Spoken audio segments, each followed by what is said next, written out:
بسم اللہ الرحمن الرحیم۔ السلام علیکم ناظرین گرامی، اللہ تعالیٰ کی ذات ہی وہ ذات ہے جو اس سارے جہاں کے نظام کو چلا رہی ہے۔ وہ ذات زمین، سمندر اور ہوا کی مخلوقات کو رزق بہم پہنچا رہی ہے۔ وہ پتھر میں بھی کیڑے کو زندہ رکھنے پر قادر ہے۔ یہ اللہ ہی کی شان ہے کہ اس نے رزق کا وعدہ کیا اور اس کی ذمہ داری اپنے ہاتھ میں رکھی، کیونکہ کسی انسان کے بس میں نہیں کہ وہ ساری مخلوق کے رزق کی ذمہ داری اٹھا سکے۔ اسی حوالے سے ایک واقعہ شیخ عبد الرحمن بن سلام المقری نے کتاب العقائد میں نقل کیا ہے، جس میں حضرت سلیمان علیہ السلام کی جانب سے مخلوقات کی دعوت کا تذکرہ ملتا ہے۔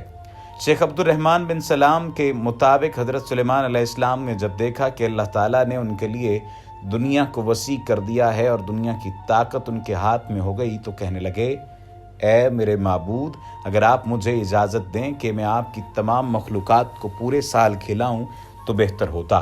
اللہ تعالیٰ نے ان کے پاس وحی بھیجی کہ تو اس پر ہرگز قدرت نہیں رکھتا۔ حضرت سلیمان علیہ السلام نے پھر درخواست کی، یا الہی، ایک ہفتے کے لیے ایسا ہو جائے۔ اللہ تعالیٰ کی طرف سے جواب ملا کہ تو اس کی بھی طاقت نہیں رکھتا۔ حضرت سلیمان علیہ السلام نے پھر درخواست کی کہ یا اللہ، ایک دن کے لیے اجازت دے دیں۔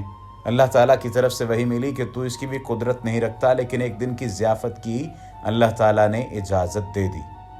اجازت ملنے کے بعد حضرت سلیمان علیہ السلام نے تمام جنات اور انسانوں کو حکم دیا کہ وہ تمام کے تمام ان چیزوں کو جو زمین پر حلال ہیں، یعنی گائے، بیل، بکریاں، دمبے وغیرہ، اور ان تمام چیزوں کو جو جن سے حیوان میں سے ہیں، یعنی پرندے وغیرہ، ان کو جمع کریں۔ چنانچہ جن و انس نے ان تمام کو جمع کر لیا اور بڑی بڑی دیگیں تیار کی گئیں، اور پھر ان تمام جانوروں کو ذبح کر کے ان کو پکایا گیا۔ حضرت سلیمان علیہ السلام نے ہوا کو حکم دیا کہ کھانے پر چلے تاکہ خراب نہ ہو۔ پھر کھانوں کو جنگل میں پھیلا دیا گیا۔ اس کھانے کی دعوت کی لمبائی 1 مہینے کی مسافت کے برابر تھی اور اس کی چوڑائی بھی اتنی ہی تھی۔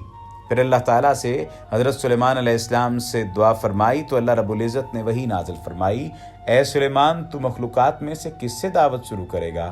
حضرت سلیمان علیہ السلام نے فرمایا کہ میں سمندر کے جانوروں سے شروع کروں گا۔ اللہ تعالیٰ نے بحر محیط کی ایک مچھلی کو حکم دیا کہ وہ سلیمان علیہ السلام کی ضیافت میں سے کھائے۔ چنانچہ وہ مچھلی آ گئی اور حضرت سلیمان علیہ السلام سے کہنے لگی کہ میں نے سنا ہے کہ تو نے ضیافت کا دروازہ کھول دیا ہے اور آج میری ضیافت تو کرے گا؟ حضرت سلیمان علیہ السلام نے فرمایا، ہاں ایسا ہی ہے، اور کھانا شروع کر۔ چنانچہ وہ مچھلی آگے بڑھی اور دسترخوان کے شروع سے کھانے لگی۔ مچھلی نے اس قدر کھایا کہ کچھ دیر میں جتنا بھی کھانا تھا سب کچھ اکیلے کھا گئی۔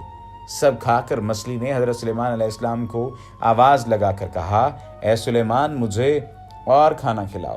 حضرت سلیمان علیہ السلام نے حیرانگی سے فرمایا کہ تو سب کچھ کھا گئی ہے، اب بھی تیرا پیٹ نہیں بھرا؟ یہ جواب سن کر مچھلی بولی، کیا مہمان کے لیے میزبان کا ایسا جواب ہوتا ہے؟ اے سلیمان، آپ خوب جان لیں کہ میرے لیے جتنا آپ نے پکایا اتنا کھانا میرا اللہ مجھے دن میں 3 مرتبہ دیتا ہے، جبکہ تو آج میرے کھانے میں کمی کی وجہ بن گیا ہے اور تو نے میرے کھانے میں کمی کر دی۔ یہ سننا تھا کہ اسی وقت، اسی لمحے حضرت سلیمان علیہ السلام اللہ رب العزت کے سامنے سجدہ ریز ہو گئے اور کہنے لگے، پاک ہے وہ ذات جو مخلوقات کی روزیوں کے ساتھ کفالت کرنے والی ہے کہ جہاں سے مخلوق جانتی بھی نہیں کہ آتا کہاں سے ہے۔ اللہ رب العزت سے درخواست ہے، التماس ہے، دعا ہے کہ وہ ہمارے رزق کو کھول دے، وہ ہمارے رزق میں اضافہ کر دے، اور وہ ہمیں رسول نبی کریم صلی اللہ علیہ وآلہ وسلم کی سیرت پر عمل کرنے کی توفیق دے۔